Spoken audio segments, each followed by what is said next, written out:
All right, guys. So we're doing a class here on the effects of boost pressure on valve springs. 'Cause a lot of people don't really think about it, and it actually is quite a big deal.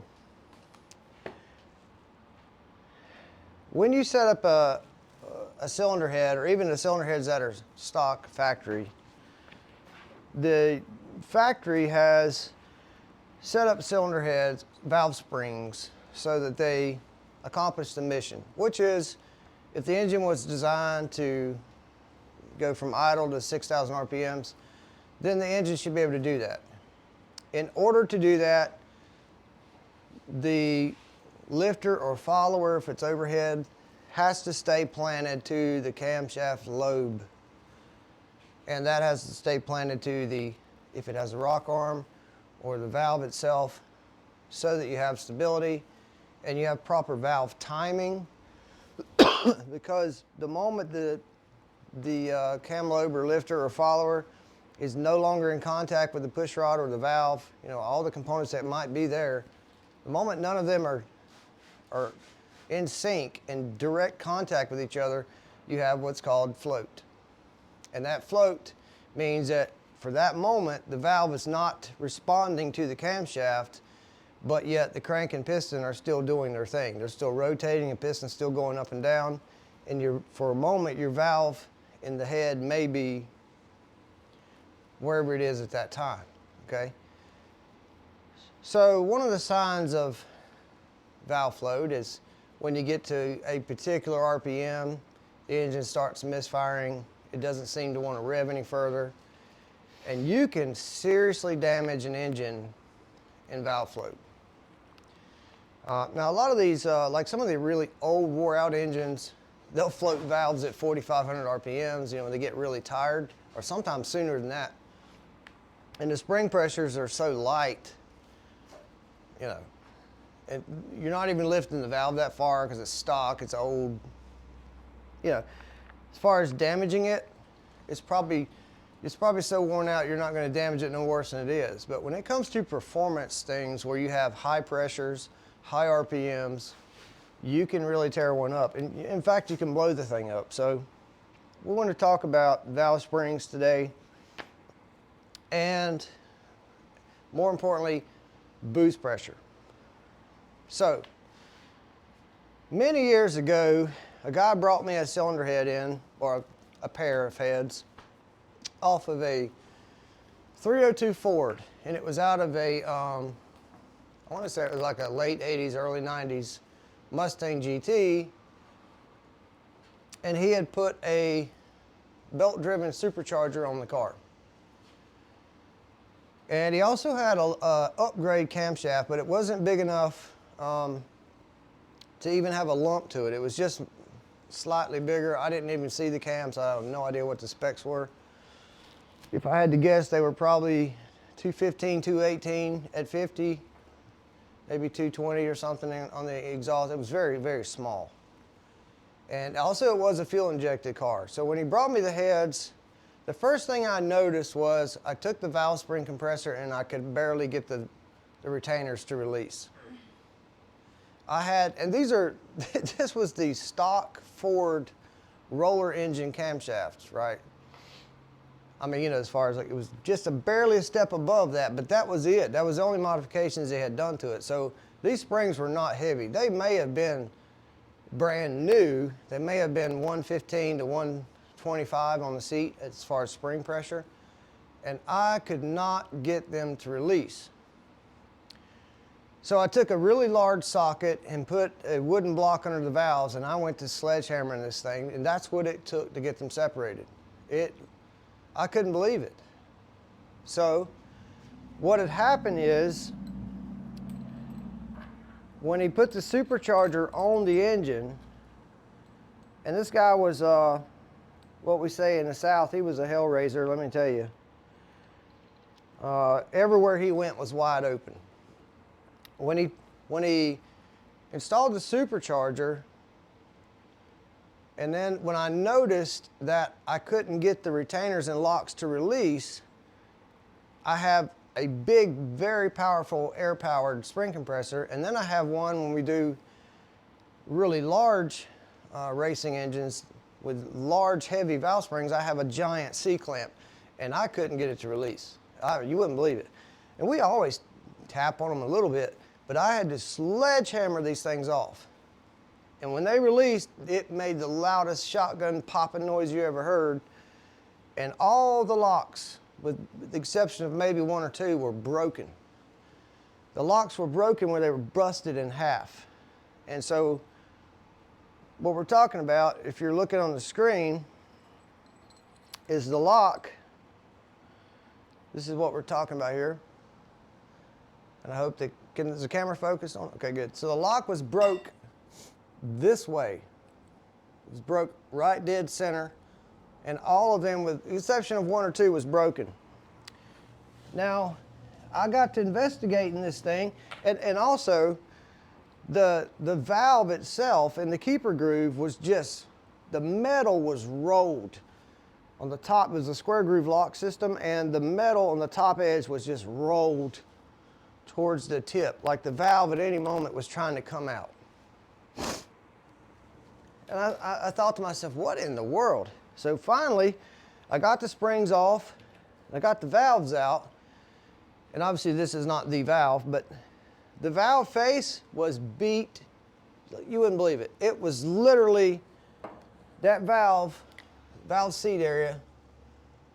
Oh, you're kidding me. The marker's frozen. What a piece of junk. The valve, as it comes down, instead of having a nice pretty seat and a margin, right, this area right here, I'll draw this big so you can see it, was cupped out like that. Yeah, it's kind of like this. So this seat area right here was beat out. It looked like like the bottom of, a U shaped. It was saddle shaped, where it had beat itself. And so what I found was, when he installed the supercharger on this car, that's all he done. I think he did upgrade the injectors on it, because it was the old, remember the old, the old 89, 90 GT Mustangs, the fuel system they had on it was batch fire and all that. That's the system he had on the car. And he told me he was running 10 pounds of boost, because I was like, well, how much boost do you run? He says 10 pounds. It had beat that valve out. I couldn't get the locks and springs to release without really beating on them. And the heads themselves, the valve seat area of the head was just what we say down here in Outer Banks, that thing was mommicked. It was waddled like you wouldn't believe. So why do you think that is? And he told me that he had put the supercharger on probably 6 months prior to him bringing the top end of the engine to me. Why do you think that happened that way? Like, I've never seen a naturally aspirated engine. I've never seen any engine like that. I've seen some bad ones. I've seen some with integrated seats in a cast iron head that had been running very dry unleaded fuel for a long, long time. That damaged the seats and pulled the valves up in the head a little bit, but not the valve lock and the keeper groove. It didn't damage any of that, right? It just started pulling the head because the valve seats were soft from unleaded fuel. But I have never seen one beat to death like this, never. So why do you think that was? Anybody have any thoughts?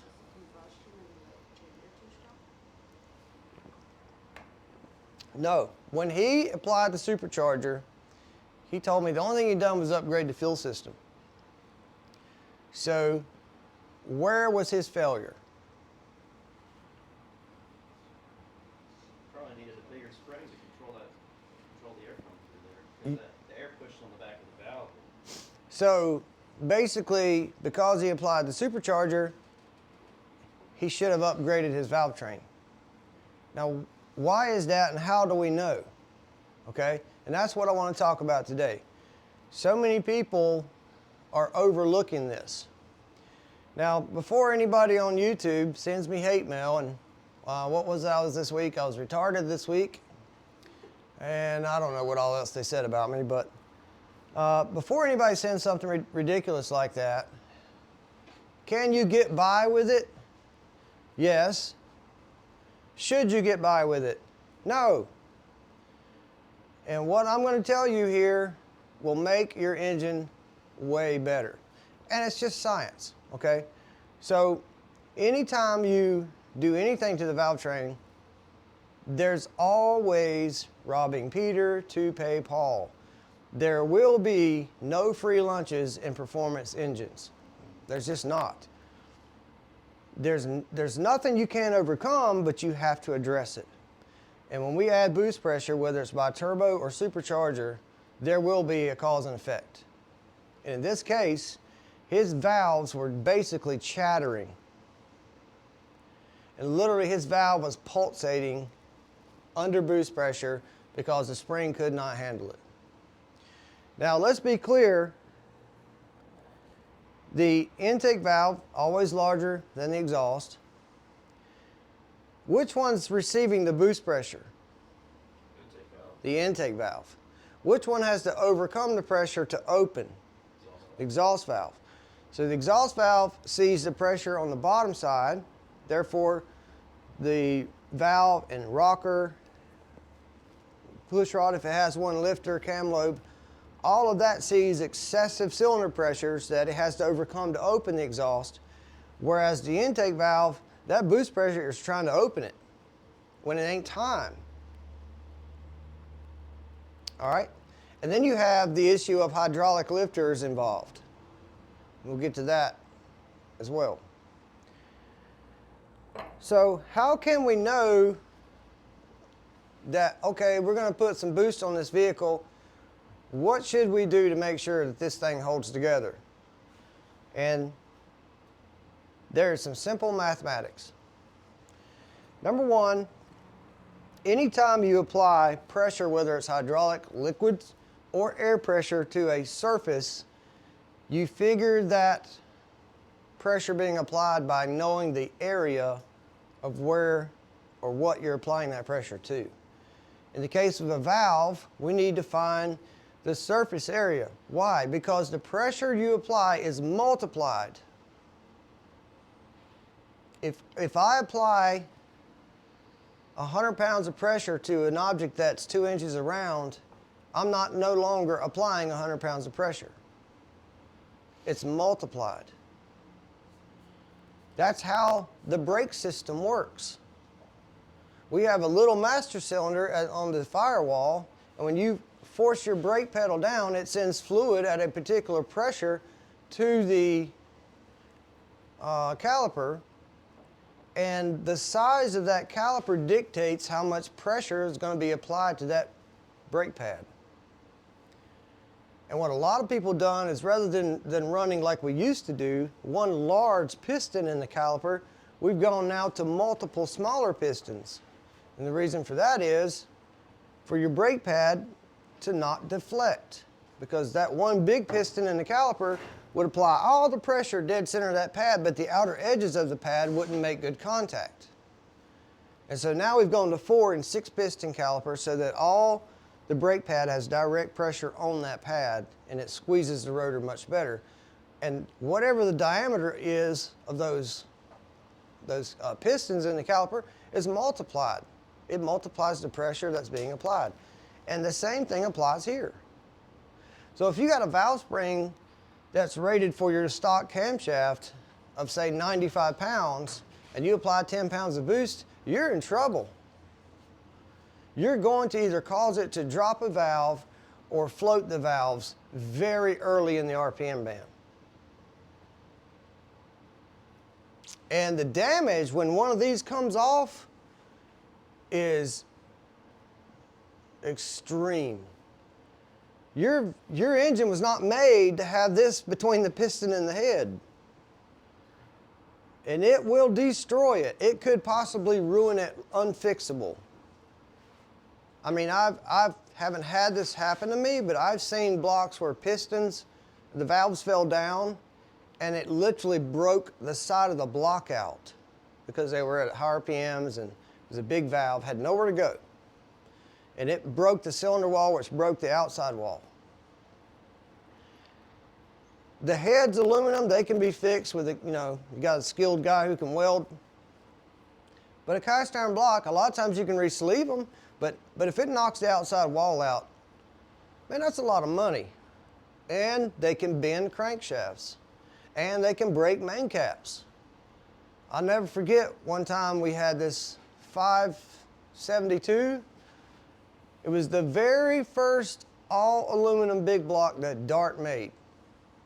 And I had helped this team, I built this engine, it ran 3.5 in the 8th mile, and it would run, when we really turned it up, it would run less than 6 seconds in the quarter. Well, they were in Michigan at a race, and it was cold, and I don't remember what all happened. Somebody left the ignition loose, I don't remember. But that thing detonated, and it knocked the crankshaft in the oil pan with the block still bolted to it. So things are not, they're not designed to have foreign objects in the cylinder, okay? They're not designed to do that. So if you're gonna apply boost, you need to make sure that everything's ready for that boost. And that's what I want to discuss. So let's just start with this valve right here. First of all, here's how we can figure this out. We have an intake valve here, and we're going to measure it. By the way, understand something. These are called calipers, and these are digital because they have a digital screen. You have some that are dial, and then they make these anywhere from $5 that are solid plastic all the way up to a couple $100, or maybe even more than that. These are Mitutoyos, and I actually have them calibrated, but they are not precision measuring instrument. Let me be clear. The only precision measuring instrument for automotive to measure pistons and journals is a micrometer, a 4 decimal place micrometer. You do not use this to set bearing clearances and piston to wall clearance. It's an eyeball tool. In other words, I will do it for quick reference, but I'm not going to call in a set of bearings or say that my crankshaft clearance and rod bearing clearance is this based on what this says. These are not tools meant for that. And if you're going to use this as a scribe, you don't use the one you're using to check all the time. These are not, I mean, you can use them as scribes, but you're ruining the tip of that tool. So you need to have one that's just for scribing and one for referencing, okay? But no one needs to be measuring a crankshaft or a piston with this tool for the final measurement, okay? So what I'm going to do is we're just going to get a reference. I know that this valve was supposed to be 202, and what my caliper is saying is 2.0195, so it's 2 inches, 19.5 thousandths, okay? Now what I'm going to do, and I've showed this in the past, but I'll show you again. We'll get a piece of paper here, and when you have a caliper, you squeeze it, paper in between it, and pull it out. And what you'll see, and I don't know if you can see it in the camera, but there's a black line right there. And that black line will lift the caliper fingers apart there. So now I'm going to re-zero it, because right there now it reads 1.5 closer than it was. Re-zero it. And we'll measure this valve one more time. But I'm sure it's going to be, yep, 2 inches, 19 thousandths, 5 tenths. Okay, whatever. That's our size. We're going to write that down.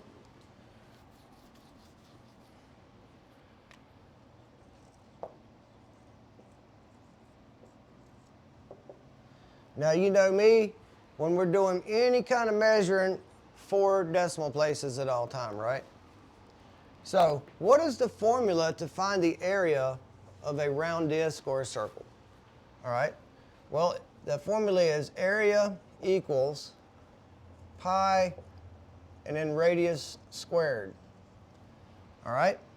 Now, a lot of people use 3.14 for pi, but because I'm the 4 decimal geek guy, I use 4 decimals for pi, and that would be, for me, it's 3.1426.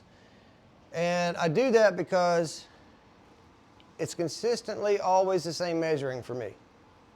And if everybody uses that, then everybody will get the same answers on the problems.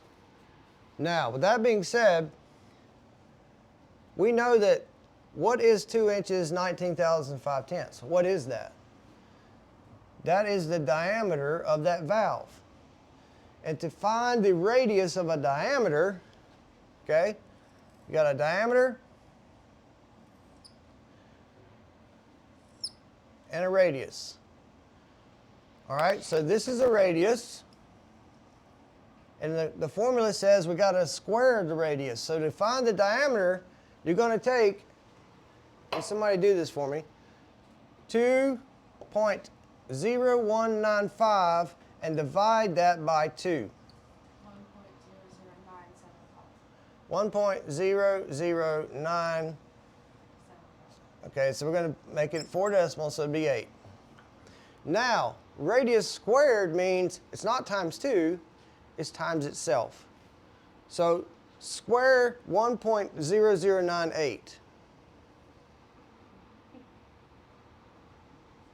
And you got 1.019. So we'll call it 6. All right, so the corrected radius. It would be 1.0196. Okay, so the radius or radius squared equals 1 point, what is it again? 0195. Well, the 5 is 6. Okay, 196. All right, so there is, that's radius squared. Yes. Okay, cool. Now, all we have to do at this point, right here in the formula, is multiply these two. So take that number, and I want you to use that number. Don't use the long one you have. Now we're going to use this number, okay? Times 3.1426, and tell me what you get.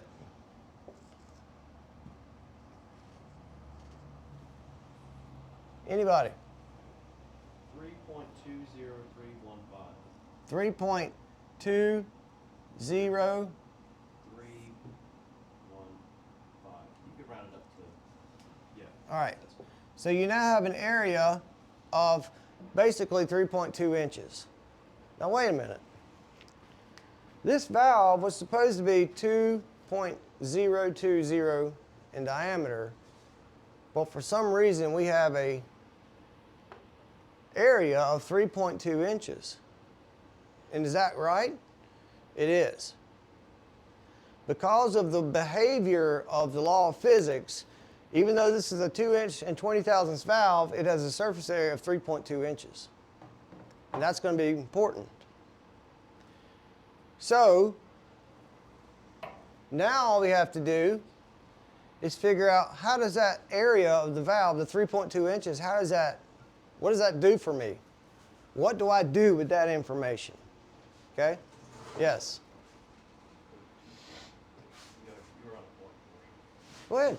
Oh, well, you would multiply the area of the valve head by the amount of boost you got. So if you got 10 pounds per square inch of boost, you multiply that by 3.2, you got 32 pounds. Okay. Spring pressure. Excellent. What pressure? Yep. All right, so he says now that you have the area of the valve, which is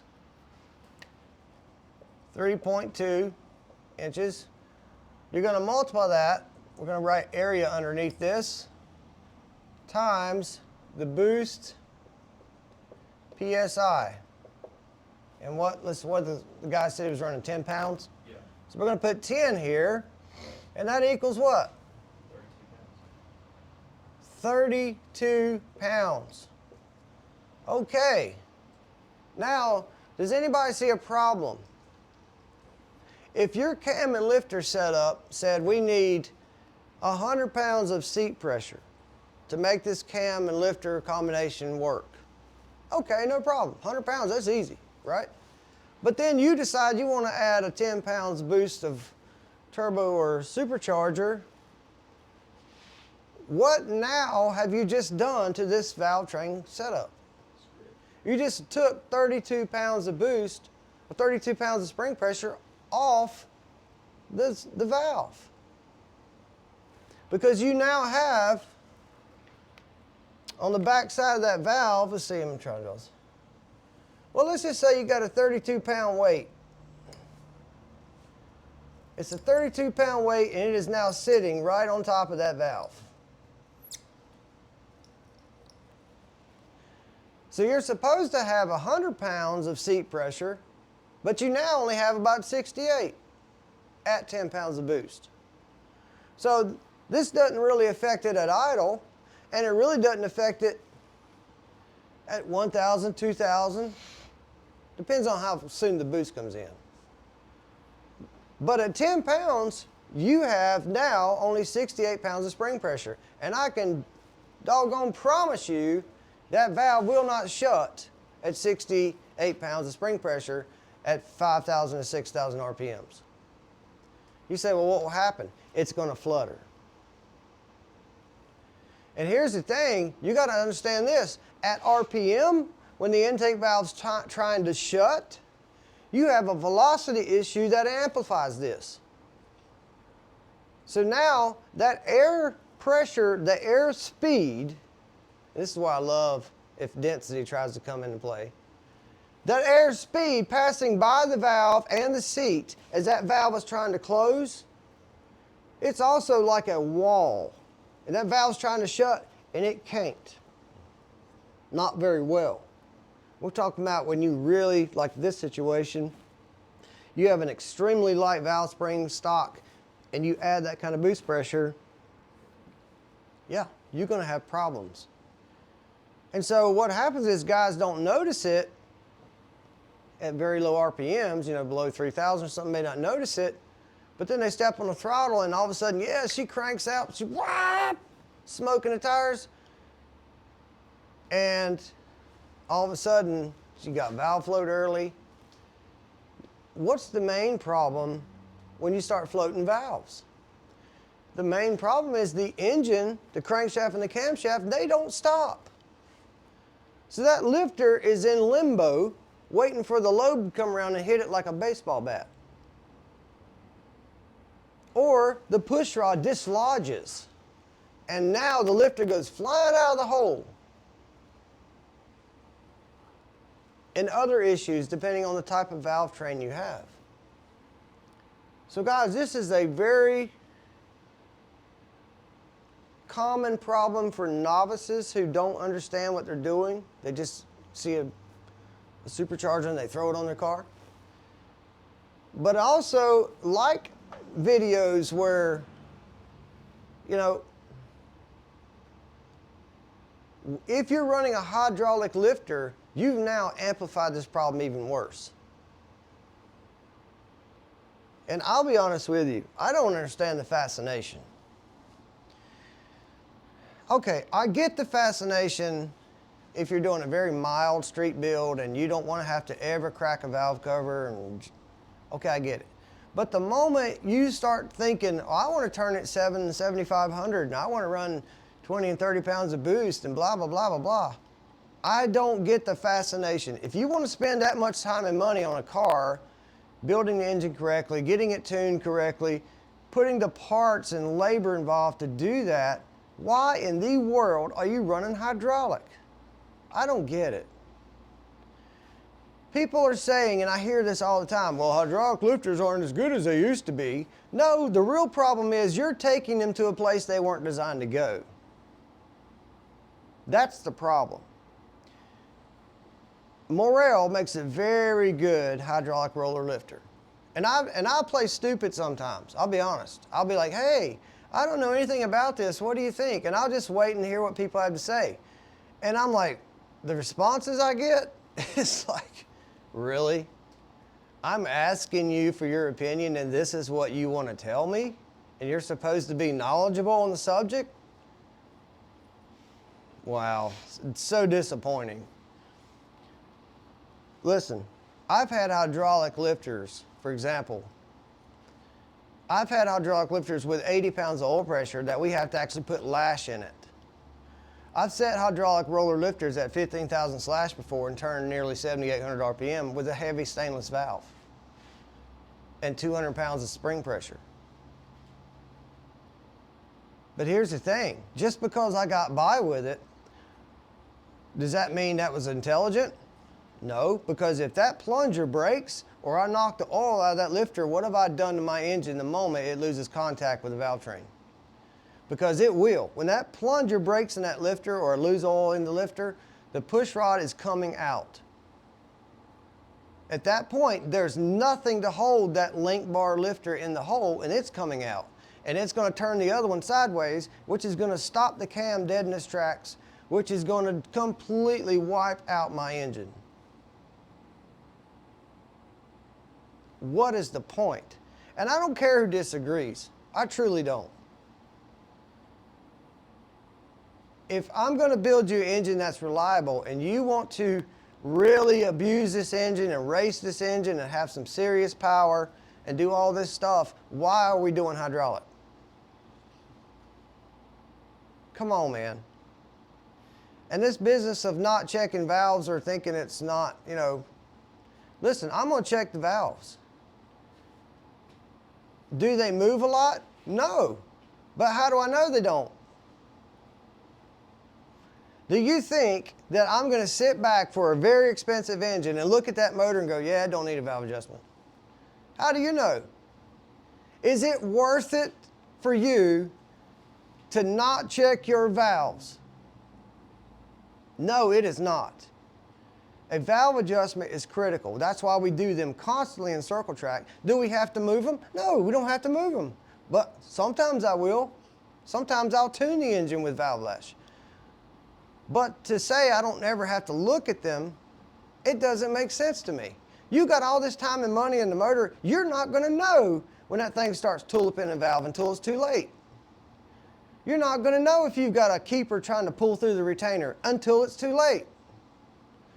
You say, does that happen? Yes. Locks can pull through the retainer when you're running extreme spring pressures, especially. Or you may have somebody who put the wrong lock on you might have somebody who put a Super 7 on a 10-degree retainer, or vice versa, or 8-degree. You know, people do these things. They make mistakes. Valve adjustments are critical. They are. And knowing how to do the valve adjustment is an art. It's not a hard art, but let me tell you, there's a lot of people who say they adjust valves that do not know what they're doing. But I don't understand the fascination with the hydraulic thing. I just don't. If you're going to take the time to do this and put that kind of money in an engine, run a solid. Now, can I build an engine to turn however many umpteen million RPMs with hydraulics? Yes, I can. It's going to cost a lot of money because it's going to be everything super lightweight, but I don't understand the fascination. Why are you not protecting your investment? Protect your investment by solid and keep an eye on the valve train. Does it mean you adjust them? No, but you're physically seeing them to make sure. And I'm going to tell you right now, there ain't a racer in America that has big money in their motor that don't look at them valves every week. There ain't one in America. There ain't one.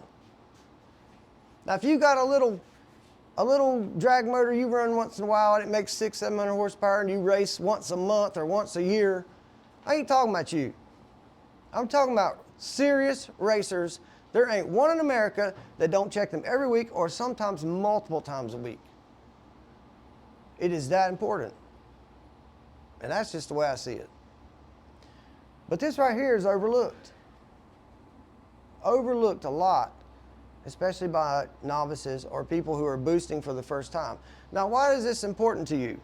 Because effective as of 23, just for one manufacturer's example, is GM now is putting 4-cylinder turbos in everything. The Silverado, the Colorado, the cars, they're getting 4-cylinder turbos. Everybody's going to it, either a 4 or 6-cylinder turbo, and saying it's a heavy hauling work truck. What kind of pressure are you putting on that motor to make it compete with a high torque V8? You're pumping the crap out of that thing. Now, I know these things are good motors. I know they can pull as much weight. I get it. But you are pushing that engine harder to make it keep up with a big V8. Anybody says you're not is lying to themselves. Why? Because I'm having to turbo the 4-cylinder just to make the same power as the V8 naturally aspirated. And the V8 don't struggle. It's not even trying. And I'm right on this. I'm just right on this. Why are they doing it? Because of EPA rules. Because when you turbo and supercharge things, you can get the emissions pretty dang clean. But everything has to be right. The fuel ratio has to be right all the time. The ignition timing has to be right all the time. Even the quality of fuel needs to be good. And your oil changes need to be regular with the right kind of oil. And you need to follow instructions like cooling down these turbos once you go driving all day and come back and shut it off. That's the wrong thing to do. Why? Because you're superheating the turbo when you park that car or truck. You should come to a parking spot, and the old saying is, let it idle for a minute or so to circulate the cooler oil through the turbo. It's just like going out and driving a vehicle and really like driving a road course, and you're on the brakes till the rotors are glowing red and immediately come in and park. A lot of times you will warp those rotors. What we like to do is, if we're running a road course and get the rotors super hot, is we like to cruise around and let the air come through and cool the rotors off before we park the car. All of this is about longevity and taking care of things and doing it the right way. Nothing wrong with hydraulics, but I don't understand the fascination of trying to make them do things they were not designed to do. That's not a prize. To me, I don't get it. If you want to turn 10,000 RPMs, why do you have a hydraulic cam in your car? I don't get it. Now, anyways, if you're going to run a boosted motor, you need to make sure that you compensate for that boost by checking the area of your valve and make sure you adjust your valve springs properly. 32 pounds is not a big deal. That's an easy spring change, easy to fix.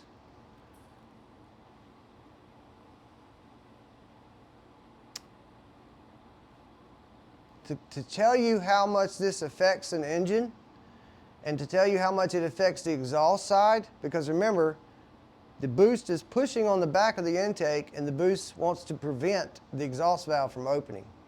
Well, the natural process of the 4-stroke engine wants to, sometimes on a high compression racing engine, it's harder to open the exhaust. A lot of times you'll see the exhaust push rod is thicker and stiffer than the intake one.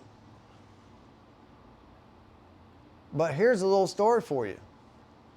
I seen another guy, a friend of mine, who was running I think it was 871, 20-degree big block Chevy, 526 cubic inch, I think it was. Big Chief heads. I don't know what degree they are, but he changed to those later. I know he was running 20 degree. Anyways, he ran 60 pounds of boost on this motor. Oh, I said motor, sorry, on this engine. 60 PSI of boost pressure on this engine with the Jessel rocker shafts.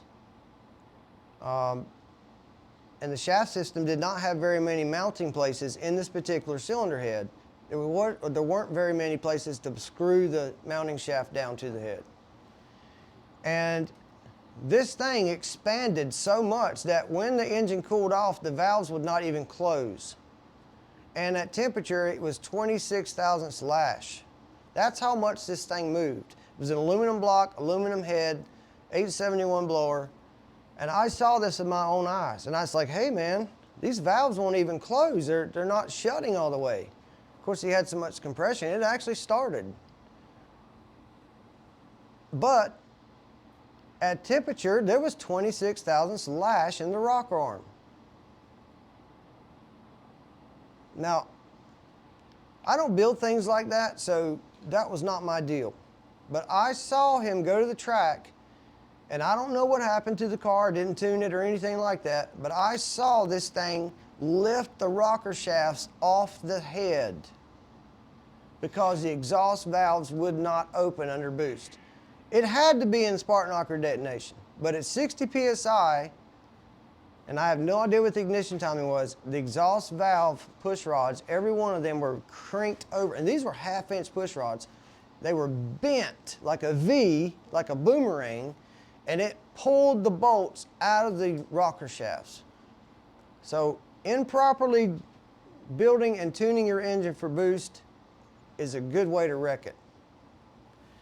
And with the computer systems we have now and the knowledge we have now, you can really tune a good EFI fuel system for boost.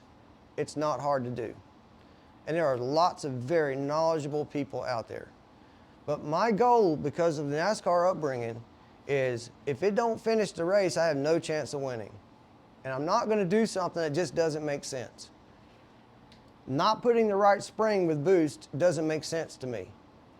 Running a hydraulic lifter for extreme racing conditions when you've got thousands of dollars in a motor does not make sense to me.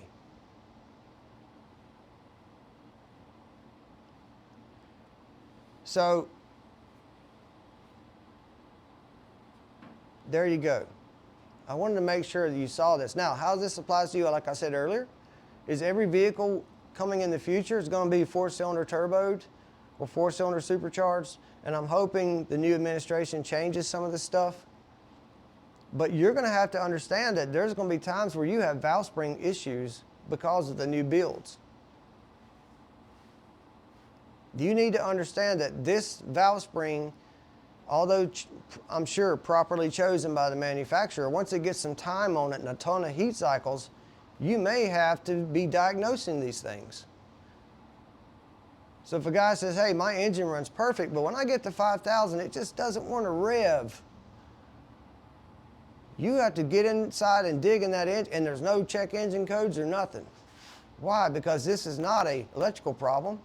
This is a very slight valve spring, valve seat, valve not shutting, fluttering issue due to a spring that's worn out under boost. And you're going to have to start learning how to figure that stuff out. It's a new thing when every car has one of these, instead of just a couple of cars. When every pickup truck is turboed and supercharged, yeah, you're going to have to figure this stuff out. So I wanted to run that by you and just let you marinate on it a minute. Any questions?